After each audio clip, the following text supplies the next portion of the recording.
The morning of July 15, 1989, started like any other summer day in Yosemite National Park. The sun filtered through the giant sequoias, casting long shadows across the Bridal Veil Creek campground. But by noon, something would happen that would transform this pristine wilderness into the center of one of America's most puzzling disappearances.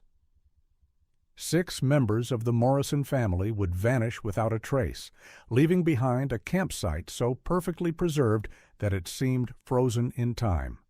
Their breakfast sat untouched on the picnic table, eggs still on plates, coffee still in cups, as if the family had simply stepped away for a moment and never returned. Before we begin the story, write in the comments which city you're from. We're very interested to know where you're watching our video from. Don't forget to subscribe to the channel and leave your rating. For 35 years, this mystery would haunt investigators, park rangers, and the families left behind. Then, in the summer of 2024, California's worst drought in recorded history would drop water levels in a remote reservoir by 130 feet, exposing secrets that nature had kept hidden since that fateful morning. What emerged from those receding waters would finally answer the question that had consumed so many for so long. What happened to Robert and Linda Morrison and their 4 children? The Morrison family had been planning their Yosemite vacation for months. Robert Morrison, 42, worked as an accountant in Sacramento, methodically saving vacation days and overtime pay for what he called their adventure of a lifetime. His wife, Linda, 38, taught 3rd grade and had spent weeks researching the best hiking trails suitable for children. Their 4 kids ranged in age from 8 to 15, and each had been assigned responsibilities for the trip. The eldest, Jennifer, had just turned 15 and was responsible for the camping checklist. The twins, Michael and Matthew, both 12, were in charge of gathering firewood. The youngest, little Katie, 8 years old, had the important job of being the family's nature journal keeper. 3 days before their disappearance, on July 12th, the family had arrived at Yosemite's valley entrance, their wood-paneled station wagon loaded with camping gear, coolers, and enough supplies for a week in the wilderness. The ranger at the entrance station would later remember them clearly. They were so excited, she would tell investigators. The kids were practically bouncing in their seats, and the mother kept asking questions about wildlife safety. Very responsible family. The first sign of trouble came during their check-in at the visitor center. Park Ranger Jake Brennan, 24 years old at the time, was working the permit desk when Robert Morrison approached with his reservation paperwork. According to the incident log that would later become crucial evidence, there was a disagreement regarding camping zones and permit specifications. Brennan claimed the Morrisons' permit was for a different area of the park, though Robert insisted he had specifically requested and paid for a spot at Bridal Veil Creek. The argument grew heated enough that other visitors noticed. A German tourist would later tell investigators, "The ranger seemed unnecessarily aggressive. The father was just trying to sort out paperwork, but the ranger acted like it was personal." Eventually, the situation was resolved when another employee intervened, confirming that the Morrisons' paperwork was indeed correct. But Jake Brennan's face had flushed red with embarrassment, and witnesses noticed him muttering under his breath as the family left. "Some people think they own the place," he was heard saying to a colleague. The Morrisons settled into campsite number 43 at Bridal Veil Creek, a spot surrounded by towering pines and within walking distance of several trails. Their neighbors, the Willis family from Colorado, occupied Site 41. Tom Willis would become one of the last people to see the Morrisons alive. They were the perfect camping neighbors, he would later recall. Quiet, respectful, kept their food properly stored. The kids were well behaved. On the evening of July 14th, we even shared s'mores around their campfire. That evening, Linda Morrison had seemed preoccupied. Tom Willis's wife noticed her repeatedly checking her watch and looking toward the camp entrance. When asked if everything was all right, Linda had smiled tightly and said, "Just wondering if the rangers do night patrols. I heard some strange noises last night." She didn't elaborate, and the conversation moved on to discussing the next day's hiking plans. Also present at the campground was Miguel Torres, a 22-year-old seasonal employee who worked maintenance. Originally from Fresno, Miguel had taken the summer job to earn money for college, or so he told everyone. Several campers would later remember seeing him around the Bridal Veil Creek area more frequently than seemed necessary for his maintenance duties. "He was always around," one camper recalled, "always had his tool belt on, always looked busy, but I never actually saw him fixing anything." The morning of July 15th started early for the Morrisons. At 6:30, other campers heard the familiar sounds of a family beginning their day. Tent zippers, children's voices, the clanking of camping cookware. By 7, the smell of bacon filled the air. The Willis family, preparing their own breakfast, waved to Robert as he walked to the water pump with a large container. At 7:30, Jennifer Morrison was seen by multiple witnesses sitting at the picnic table, writing in what appeared to be her diary. She was wearing her favorite yellow Yosemite t-shirt, the one her parents had bought her at the gift shop on their first day. The twins were arguing good-naturedly about who would get the last piece of bacon, their voices carrying across the quiet morning air. Katie was drawing in her nature journal, carefully sketching a Steller's jay that had landed nearby. The last confirmed sighting of the complete Morrison family was at 7:45 when Tom Willis walked past their campsite on his way to the restroom facilities. Robert was pouring coffee. Linda was serving eggs to the kids. Everything looked completely normal. I called out "Beautiful morning," and Robert raised his cup in agreement. But something happened in the next 2 hours that would remain a mystery for 35 years. At 10 o'clock, a young couple hiking past the Morrison campsite noticed something odd. The breakfast was still laid out on the table, but nobody was around. They assumed the family had just stepped away briefly. By noon, when the food remained untouched and flies had begun circling the plates, the same couple felt concerned enough to mention it to a ranger.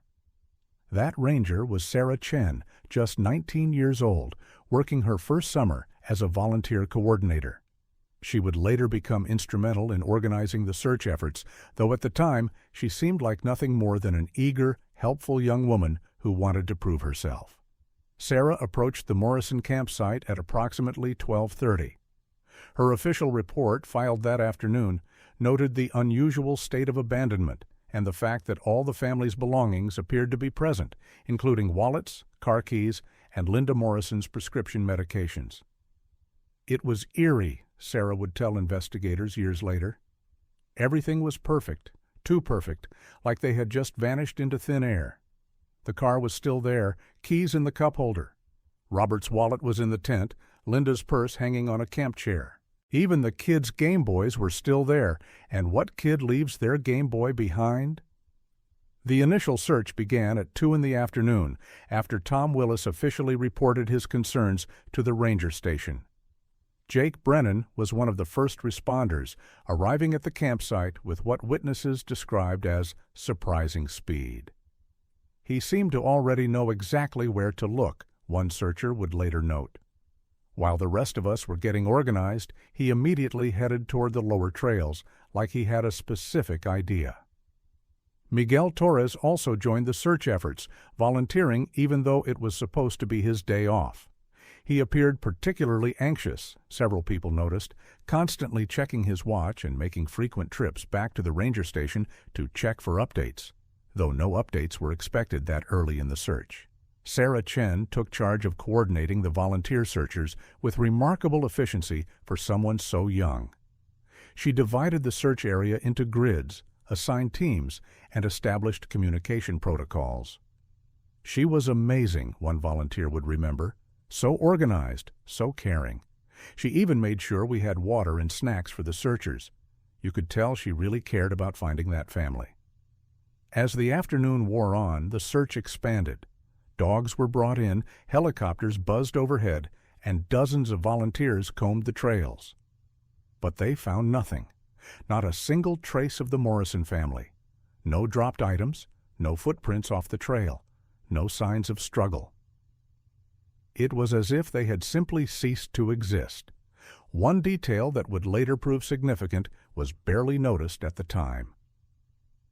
During the search, Sarah Chen had suggested checking the maintenance schedules to see if any park vehicles had been in the area that morning. She produced a log showing that a pesticide application had been scheduled for a different section of the park, far from Bridalveil Creek. Just being thorough, she had said with a shrug, and everyone had been impressed by her attention to detail. As the sun set on July 15, 1989, the formal search was suspended until dawn. The Morrison campsite was sealed off with yellow tape, their breakfast still sitting on the table, now covered with a tarp to preserve potential evidence. Robert Morrison's mother, Dorothy, had been notified and was driving up from Sacramento. She would arrive at midnight, clutching a photo album of her son's family, unable to comprehend how 6 people could simply disappear. The investigation that followed would become one of the most extensive in National Park Service history. By July 16th, the FBI had been called in, transforming the peaceful campground into a crime scene buzzing with federal agents. The media descended like vultures, with news vans lining the park roads and reporters interviewing anyone willing to talk.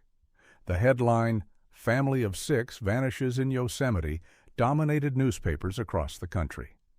Detective Raymond Fisher from the FBI's San Francisco office took charge of the investigation. A veteran of 20 years, Fisher had seen his share of mysterious disappearances, but this case immediately struck him as different. "In most missing persons cases, you find something," he would later write in his memoir. "A dropped item, signs of struggle, blood evidence, something." But the Morrison campsite was pristine. It was like they had been erased. The first break in the case came from an unexpected source. A review of the campground's registration logs revealed a discrepancy. The signature on the Morrison's check-in form didn't match Robert Morrison's signature on his driver's license. It was close, but forensic analysis confirmed it was a forgery. Someone else had signed them in. When investigators tried to locate the original registration form, they discovered it was missing from the files. Only a carbon copy remained, and that copy had been filed in the wrong date section, as if someone had deliberately tried to hide it. Jake Brennan became the investigation's first focus. His confrontation with Robert Morrison over the camping permit had been witnessed by multiple people, and his behavior during the search raised red flags. When interviewed, Brennan's story kept changing. First, he said he hadn't seen the Morrisons after the permit dispute. Then he admitted he'd driven past their campsite on the morning of July 15th, but claimed they weren't there. Finally, he acknowledged that he might have seen them, but couldn't be sure of the time. The investigation uncovered more troubling information about Brennan.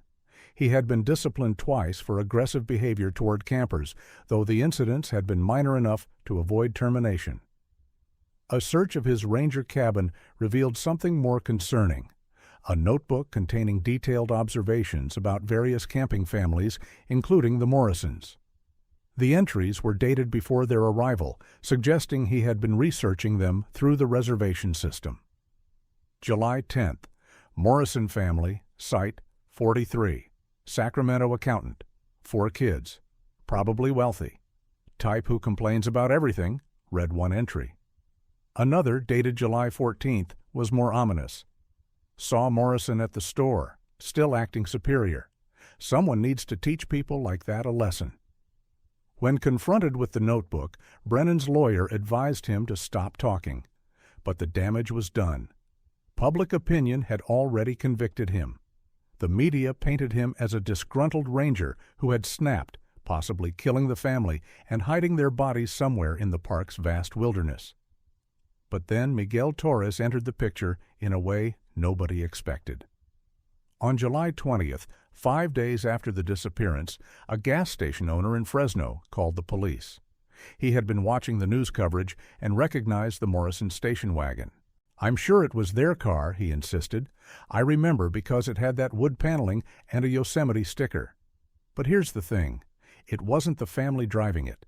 It was a young Hispanic man, alone." The gas station's receipt records confirmed a purchase on July 15th at 11:47 a.m., paid in cash. The timing was crucial. If the Morrisons were last seen at 7:45 a.m. and their car was in Fresno by noon, someone had driven it there immediately after they vanished. Fresno was nearly 3 hours from Yosemite, which meant the car had left the park shortly after the family disappeared. When investigators reviewed the gas station security footage, which had miraculously not been recorded over, they could make out a figure that looked like Miguel Torres.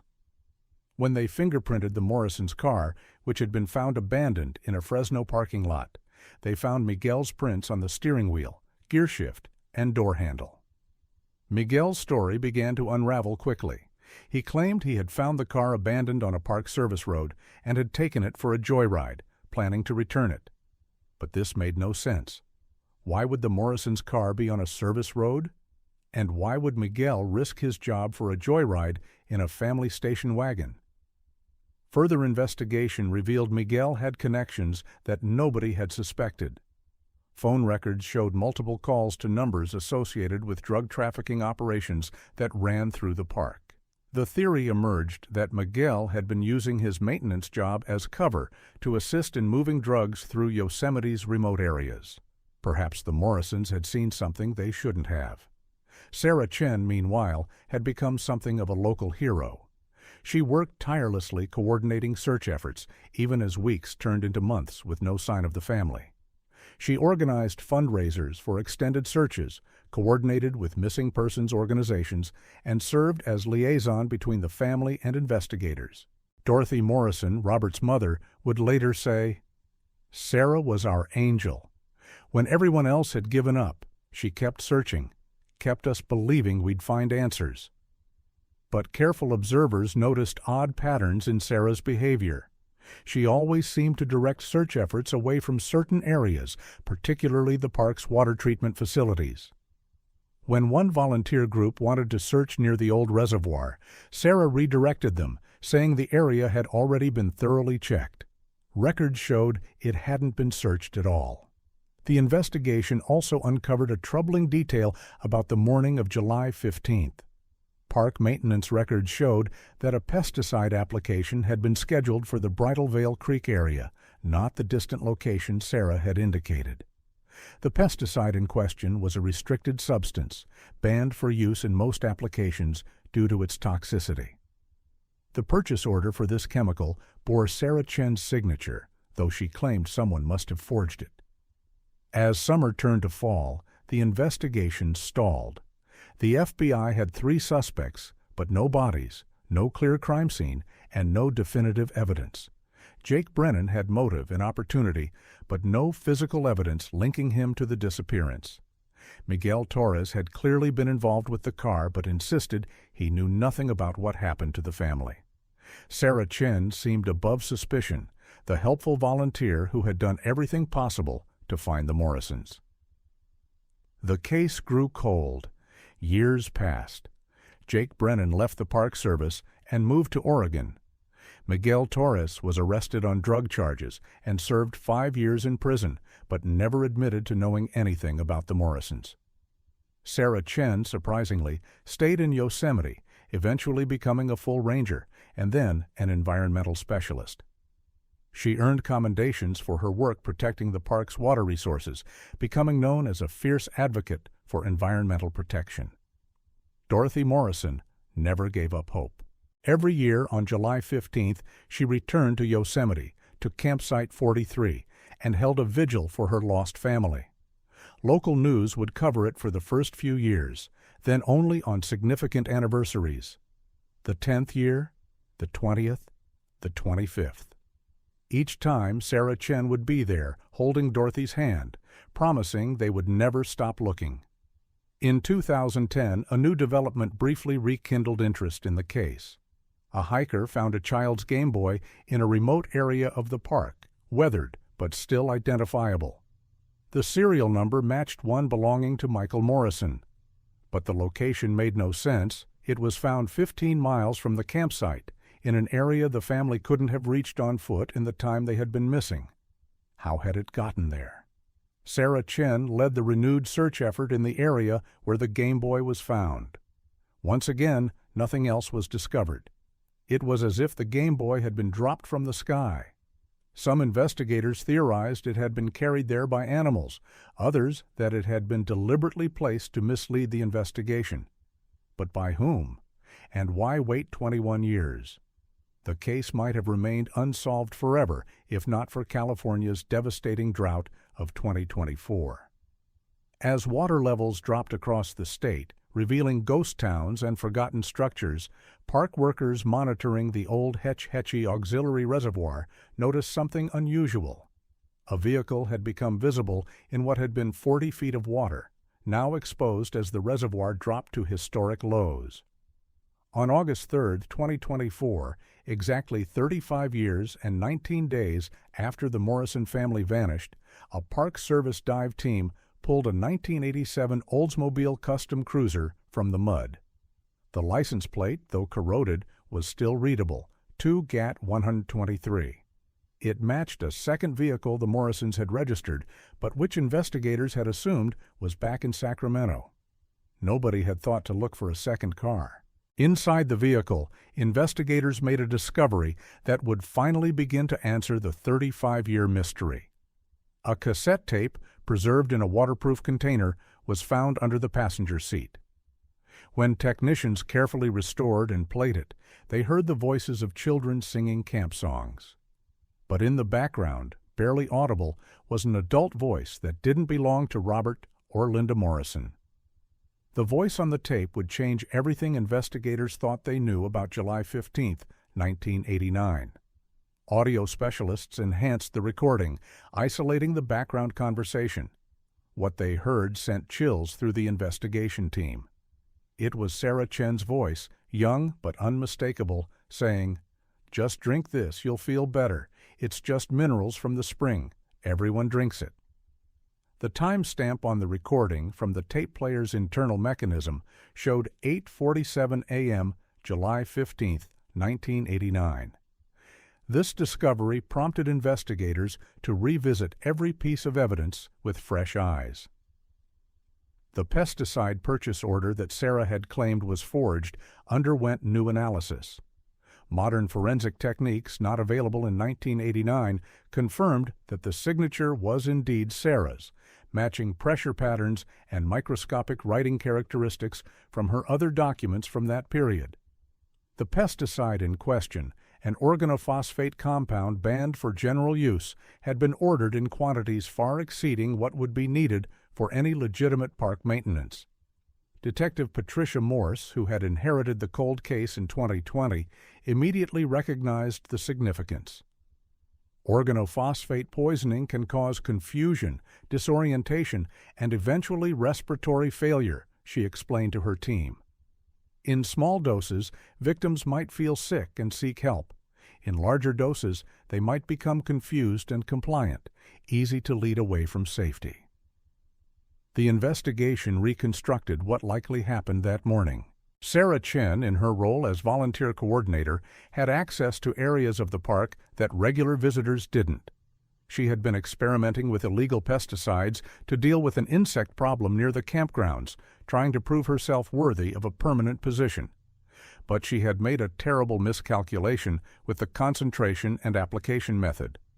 Water samples from 1989, preserved as part of the original investigation, were retested with modern equipment. Traces of the organophosphate compound were found in samples from the water pump at Bridal Veil Creek Campground, the same pump Robert Morrison had been seen using that morning. The contamination levels were far beyond what would cause mere illness. Sarah had accidentally poisoned the water supply. The reconstruction of events became clearer. When the Morrison family began showing symptoms after breakfast, Sarah must have been nearby, monitoring the situation. She would have realized immediately what had happened. 6 people, including 4 children, poisoned by her negligence. The panic she must have felt was unimaginable. Instead of calling for help, she made a decision that would haunt her for 35 years. She would try to cover it up. The cassette tape revealed more as investigators listened to the full recording. After Sarah's voice, there were sounds of car doors, engine starting, and Jennifer Morrison's voice, weak and confused, asking, "Where are we going? I want my mom." Sarah's voice responded, "Your mom is already there. We're going to the medical station. It's just down this service road." But there was no medical station down any service road near Bridal Veil Creek. Sarah had led the family, likely already suffering from severe poisoning symptoms, away from the campground. The second car, which investigators had overlooked, suggested premeditation in the cover-up, if not the poisoning itself. Sarah had likely convinced the disoriented family that they needed to take both vehicles to get everyone to medical care. The location where the car was found, the auxiliary reservoir, was accessible via an old maintenance road that had been closed to the public since 1987. Sarah would have known about it from her volunteer training. It was the perfect place to hide evidence, deep enough that the car wouldn't be visible, remote enough that nobody would accidentally discover it. Bank records from 1989, digitized and searchable by 2024, revealed another crucial detail. Sarah Chen had withdrawn her entire savings, $3,000, on July 16, 1989, the day after the disappearance. She had told investigators she was contributing it to the search effort, but no record of that donation was ever found. Years later, Miguel Torres's former cellmate came forward with information. Miguel had admitted to being paid $3,000 cash to drive a car to Fresno and abandon it. No questions asked. He thought he was helping cover up a minor crime, maybe theft. He had no idea a family was missing. Jake Brennan, vilified for 35 years, was finally exonerated. When contacted at his home in Oregon, now 59 years old, he broke down. "I knew I was innocent, but nobody believed me. It destroyed my career, my reputation. I've lived with suspicion following me for 35 years. The notebook entries that had seemed so incriminating were revealed to be his personal method of dealing with difficult campers, noting problems to avoid in future interactions. The investigation team confronted Sarah Chen on August 15, 2024, at her office in Yosemite, where she served as Senior Environmental Protection Specialist. The 54-year-old woman who answered the door looked nothing like the eager 19-year-old volunteer from the photos. Decades of guilt had etched lines into her face, and when the investigators identified themselves, she simply said, "I've been expecting you for 35 years." Sarah's confession filled in the remaining gaps. She had been trying to solve a persistent beetle problem near the campground, one that was damaging the historic trees. The approved pesticides weren't working, so she had obtained a banned substance through a contact from her chemistry class. She had calculated the dilution wrong, accidentally creating a concentration 10 times stronger than intended. She had applied it near the water source late on July 14th, thinking it would dissipate overnight. When she realized what had happened on the morning of July 15th, she panicked. She found the Morrison family in severe distress, confused and disoriented from the poisoning. Instead of calling for emergency help, which would have exposed her illegal activity and ended any chance of a career in the Park Service, she convinced them she was taking them for medical help. In their compromised state, they trusted her. She led them in both family vehicles to the reservoir, telling them it was a shortcut to a medical facility. By the time they arrived at the remote location, the parents were barely conscious. The children were crying, scared, sick. Sarah claimed she tried to drive them to a hospital then, but it was too late. One by one, they succumbed to the poisoning. In a final desperate attempt to cover her tracks, she put them all in the second car and pushed it into the reservoir. The station wagon that Miguel Torres drove to Fresno had been a diversion. Sarah had paid him to create a false trail, making it appear the family had left the park alive. She then threw herself into the search efforts, playing the role of the dedicated volunteer while carefully directing searches away from the reservoir. Every year, when she stood with Dorothy Morrison at the memorial vigil, she was standing over the very ground where she had hidden Dorothy's family. "I wanted to tell the truth so many times," Sarah said during her recorded confession. "But after the first year, then the 5th, then the 10th. It became impossible. I dedicated my life to protecting the park, trying to make up for what I had done. Every environmental protection measure I championed, every safety protocol I implemented, was my way of trying to atone. The recovery operation at the reservoir was conducted with meticulous care. The remains of all 6 Morrison family members were found in the vehicle, finally able to be returned to their family for proper burial. Dorothy Morrison, now 97 years old, was present when they were recovered. "I always knew something terrible had happened," she said through tears, "but I never imagined it was an accident covered up for 35 years. Those poor babies, my poor son and daughter-in-law, they deserved better. They deserved the truth." The case raised serious questions about park safety protocols and the supervision of volunteers. How had a 19-year-old been able to obtain and use banned pesticides without oversight? How had the water contamination gone undetected? Why had nobody questioned the convenient directing of search efforts? The Park Service launched a comprehensive review of all procedures, implementing new safeguards that Sarah Chen, ironically, had helped design over her career. Sarah Chen was arrested and charged with 6 counts of involuntary manslaughter and conspiracy to conceal evidence. Miguel Torres, now 57 and living in Nevada, was granted immunity in exchange for his testimony about the car disposal. He had spent decades believing he had helped cover up a minor theft, never knowing a family had died. The revelation devastated him. Jake Brennan filed a civil suit against the Park Service for defamation and wrongful accusation. The case was settled out of court, with the Park Service issuing a formal apology and acknowledgement of his innocence. He used part of the settlement to establish a fund for families of missing persons, saying, "I know what it's like to be falsely accused, but I also know what it's like to want answers. Maybe this can help other families find truth." During the trial, which began in January 2025, the full extent of Sarah's decades-long deception was revealed.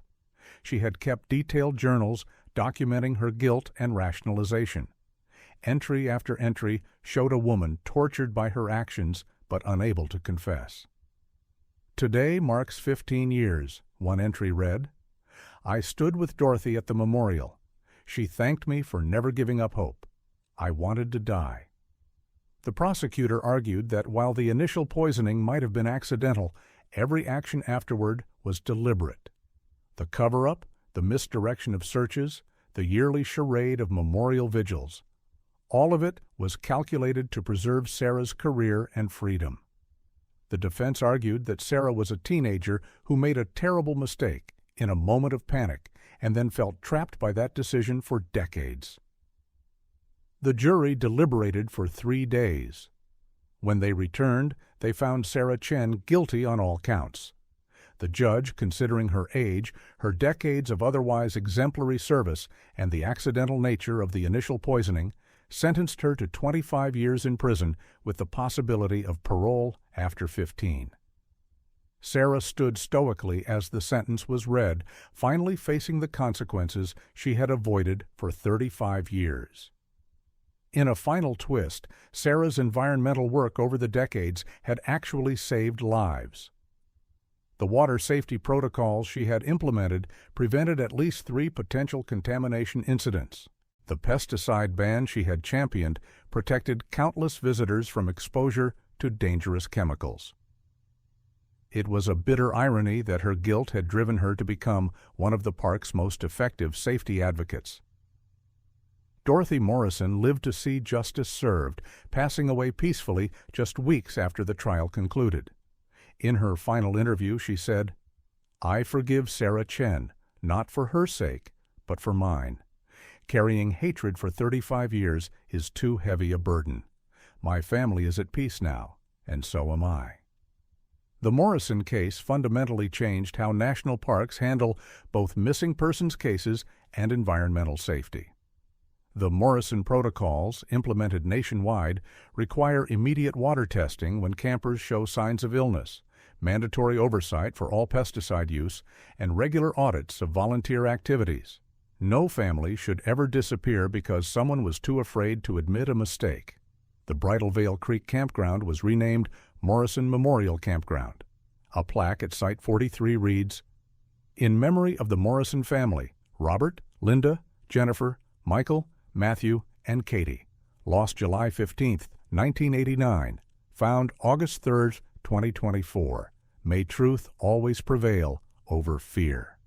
Sarah Chen's story serves as a cautionary tale about how a single moment of panic can spiral into decades of deception. She had 35 years to come forward, 35 years of memorial vigils where she could have confessed, 35 years of watching Dorothy Morrison suffer, not knowing what happened to her family.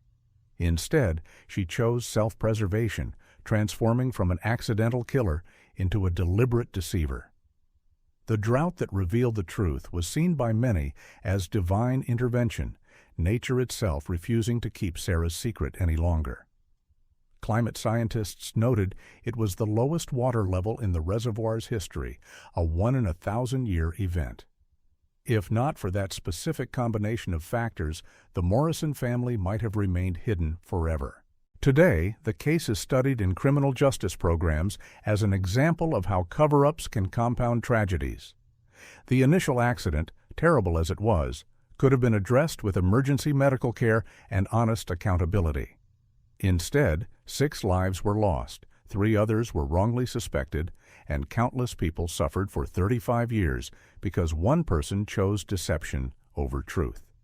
The Morrison family tragedy reminds us that in our national parks, as in life, transparency and safety must always take precedence over career ambitions and personal reputation. The pristine wilderness that attracts millions of visitors each year can also hide terrible secrets. But as this case proved, the truth has a way of surfacing, even if it takes 35 years and an act of nature to reveal it.